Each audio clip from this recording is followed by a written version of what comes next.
Hello friends, info universe চ্যানেলের পক্ষ থেকে সবাইকে অনেক অনেক স্বাগতম। এবং আমি সম্রাট একটা নতুন খবর নিয়ে হাজির হয়েছি আপনাদের সামনে। তো আজকে যে খবরটা হচ্ছে যে এপ্রিল মাস 19 তারিখ থেকে আমাদের যে লোকসভা ইলেকশন শুরু হবে, তো সেই লোকসভা ইলেকশন পারপাসের ক্ষেত্রে নির্বাচন কমিশন কি করেছেন, 7 দিনের ছুটি ঘোষণা করেছেন। তো এই যে 7 দিন ছুটি, যে 7টা ফেজ ইলেকশন হবে, তো সেই 7 দিনের পাবলিক হলিডে হিসাবে অ্যানাউন্সমেন্ট করা হয়েছে।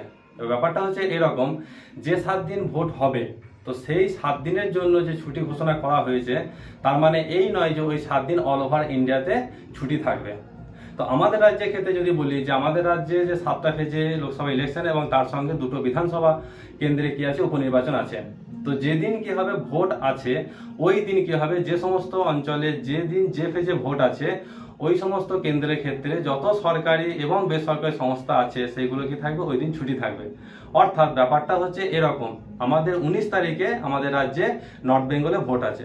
তো ওই 19 তারিখের জন্য নর্থ বেঙ্গলে সমস্ত সরকারি এবং বেসরকারি দপ্তরে ছুটি থাকবে। এবার দেখা গেল ওই নর্থ বেঙ্গলে কোনো একজন ব্যক্তি হয়তো কাজের সূত্রে বা চাকরি সূত্রে হয়তো উনি কলকাতাতে চাকরি করেন, সেটা সরকারি বা বেসরকারি হতে পারে। তো সেই ক্ষেত্রে ওনার ক্ষেত্রে কিন্তু ছুটিটা অ্যাপ্লিকেবল নয়। ওনাকে ভোট দিতে আসতে হলে ওই সরকারি বা বেসরকারি সংস্থা থেকে ভোটের জন্য একটা স্পেশাল লিভ নিয়ে ওনাকে এসে ভোট দিয়ে যেতে হবে। এইটা হচ্ছে আমাদের নির্বাচন কমিশনের পক্ষ থেকে অ্যানাউন্সমেন্ট। তো ভিডিওটা দেখার জন্য সবাইকে অনেক অনেক ধন্যবাদ।